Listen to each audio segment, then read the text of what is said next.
All right, let's read the directions to this problem. What is the x-coordinate of the point of intersection for the lines produced by the equations? Given x minus 3y equals 32 and y equals negative 4x minus 2. So the first thing is, let's understand what we're being asked to do. We're being asked to find something to have to do with lines. So remember that an equation that has an x and a y in it, or any two variables, that are only being added or subtracted or multiplied or divided by some numbers, if you graph them, they make a straight line. So if we were to have some graph paper and we graphed this equation, it would make a straight line. And if we graphed this other equation, it would make some other straight line. And many times, two straight lines will cross at a point. So that point is the point of intersection that we're being asked about. And specifically, remember that a point on a graph has two coordinates. It has an x-coordinate and a y-coordinate. So we're being asked to find the x-coordinate of that point where these two lines cross. Now it's possible that two lines don't cross. For example, if you have parallel lines, which will never cross. But for the purposes of this problem, we're being asked to find the x-coordinate, so let's try to do that and assume that somewhere they cross. Okay, so to find the x-coordinate when you're given two equations, remember that two equations is also called a system of equations, and we are going to try to solve that system, and by solve that means find that point, and specifically the x-coordinate is what we want to find. So to solve a system, two equations, we have three options. One, we can graph, but we don't have any graph paper, and so although we can picture this, it's probably not the best way to make sure that we find the exact point. Especially if there are any decimals or fractions, that would make it even harder to use graph paper to do that. There's another method called combination, and combination is where you add together the two equations. And this video won't show how to do that, but we do want to remember when it's a good idea to try to use combination. And that is if you rewrite the two equations with the equal signs lined up. So the first equation is x minus 3y equals 32. And then the other equation, I've got the equal sign there already. I'm going to line up the y, it's still got to be on the left side of the equal sign. I'm going to line it up with the y's in the first equation. And then on the right side of the equal sign, I'm going to write the negative 4x and the negative 2, but I want to line up the negative 2 with the 32 because those are just numbers, there's no variable. So I'm going to line up negative 2, and then I'm going to take that negative 4x, and remember you can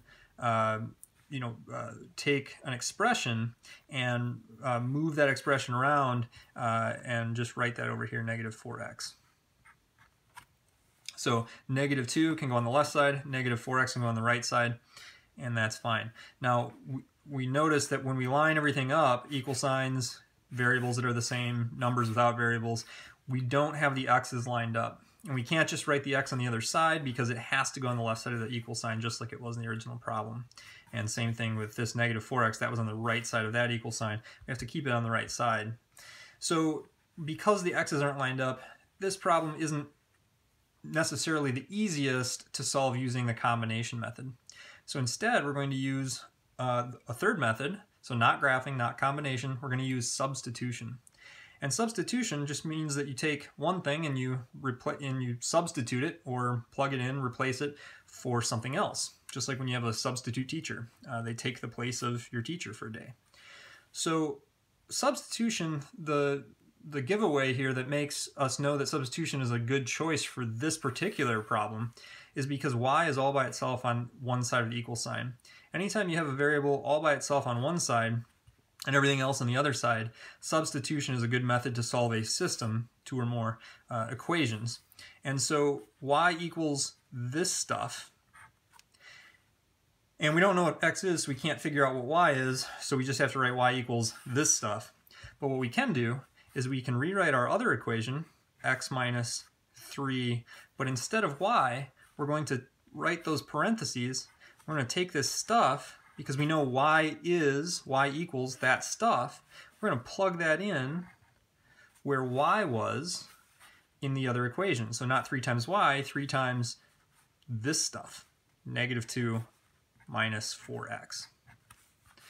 And then we're going to finish off the equation, equals 32. So notice what just happened.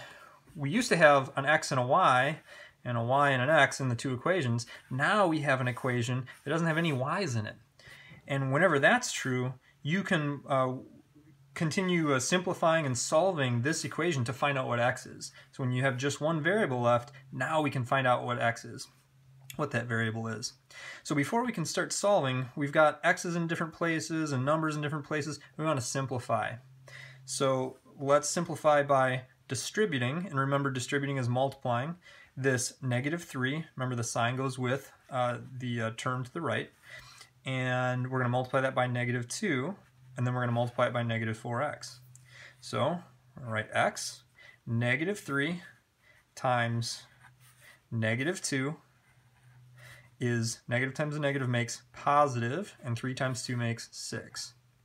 Now we're going to, so we've multiplied those two together.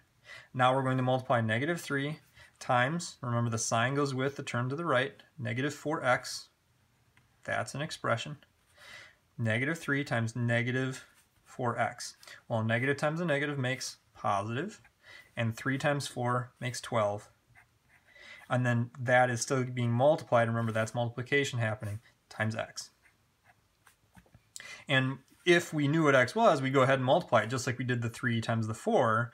If we knew x was, 5, we'd do 3 times 4 times 5. But we don't know what x is, so we just do the 3 times the 4, the part that we know, and then we don't know the x, we just write times x. Equals 32. So we still have x's in two places, so we're still going to simplify. Remember that an x all by itself is a 1x, it's an invisible 1. And that's a positive, right, invisible 1.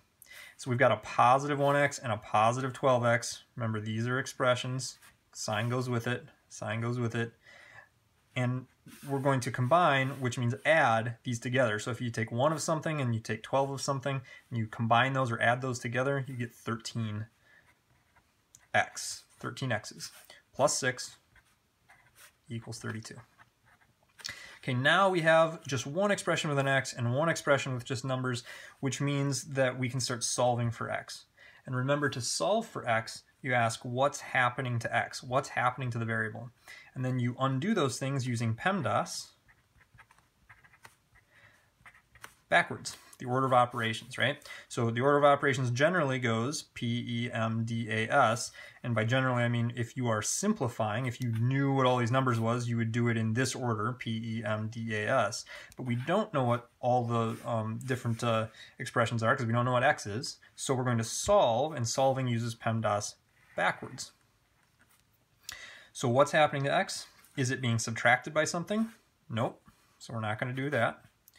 Is it being added by something? Yep, plus 6. So we're going to undo addition by using the inverse operation, which is subtraction.